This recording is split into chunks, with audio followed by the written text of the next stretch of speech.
Hello and welcome to another video.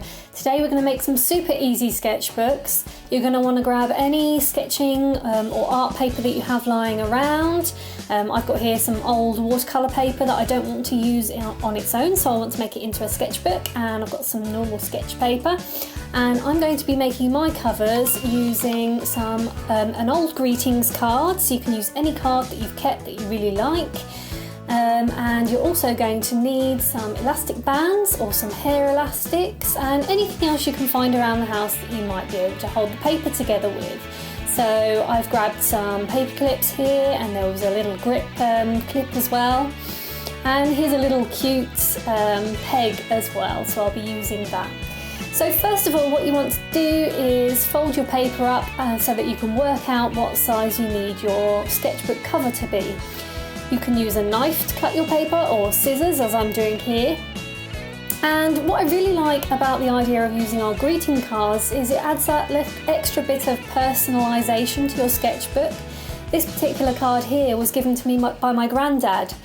Sadly, he's not here with us anymore, but I really love the picture on it. And as you can see when I open up, it's still got his little message and his little signed name in there. So it's kind of nice that I'll be able to sketch in there and still see his message, and you know, it's just sweet. So it's a great way to recycle any old cards you get. So I've trimmed down the paper here, and I've trimmed down the card, and now we're ready to attach it together. So this is where your hair ties and elastic bands will come in handy. And the really great thing about this is you don't have to use staples, you don't have to use glue, you don't have to do any sewing. You just simply fold your paper, put it in the cover and hold it together using your elastic. And as you've just seen here, you can actually take out bits of paper very easily. So if you mess up, you don't have to worry, you just take a piece of paper out, throw it away, or take a piece of paper out to use your scanner. Now I've tried here with a paper clip, and that works fine, but it's not going to hold your paper as securely as an elastic. And here we go, I'm trying an elastic band now here. It's quite nice because you can tuck the band to the back, so you can't actually see it from the front, but the elastic bands work really well to hold the paper together. It's the kind of system that I use when I make my own journals and my own planners. It's kind of like that Midori type thing where you have your inserts and you attach them into the book using the elastic. So it's taking that concept and using it here to keep your sketchbook papers together. You can also use your elastics to hold the book together. And the little peg that you saw me use a minute ago, we will come back to in a bit. There's a nice little use for it. But here I'm making a really pretty cover out of some kind of craft card. And what I'm going to do with this one is I'm going to put that that watercolour paper inside it.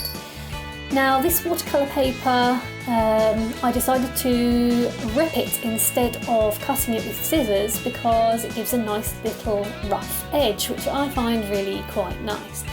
So it was really easy to do this, didn't even need scissors or a knife. Of course you might want to trim the bit on the edge there. If you've got lots of paper folded over, what happens is the papers stick out from the side of the book. Because of the sheer amount of paper that's been folded, it's not all going to sit the same. I don't know if you can see there. So if you like, you can trim that bit.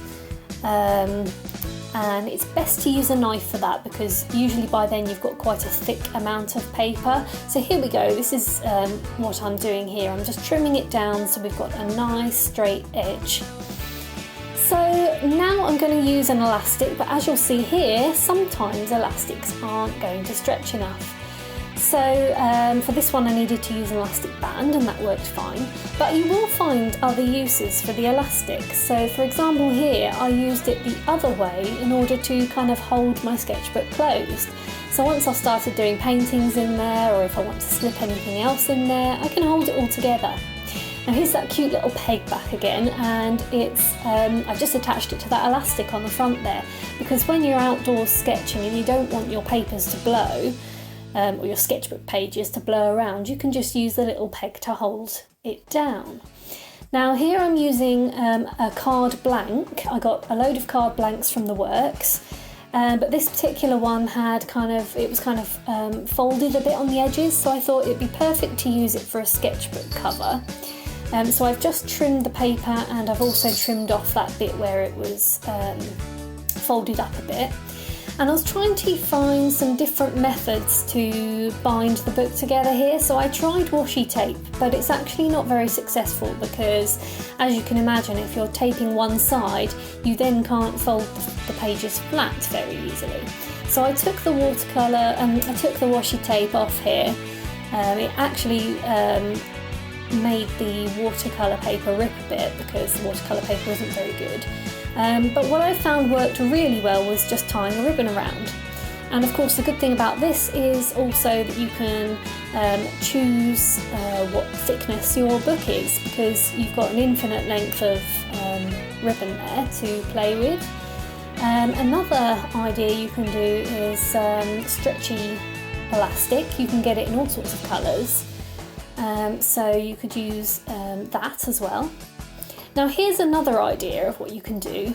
You can get a bunch of papers and you can punch a hole in it using either an awl or a pin, and then you can use a little brad to hold it together. And as you've just seen, that's really handy if you want to make paint swatches and tests, because you can open the book like a normal book, or you can open it in a sort of circular fashion so you can see everything. And here's my last little method here. You can use a hole punch, a regular hole punch, or a single one like this will do. Punch the holes and then you can thread some string through. Thanks for watching, guys. I hope you have fun making these easy sketchbooks, and see you next time.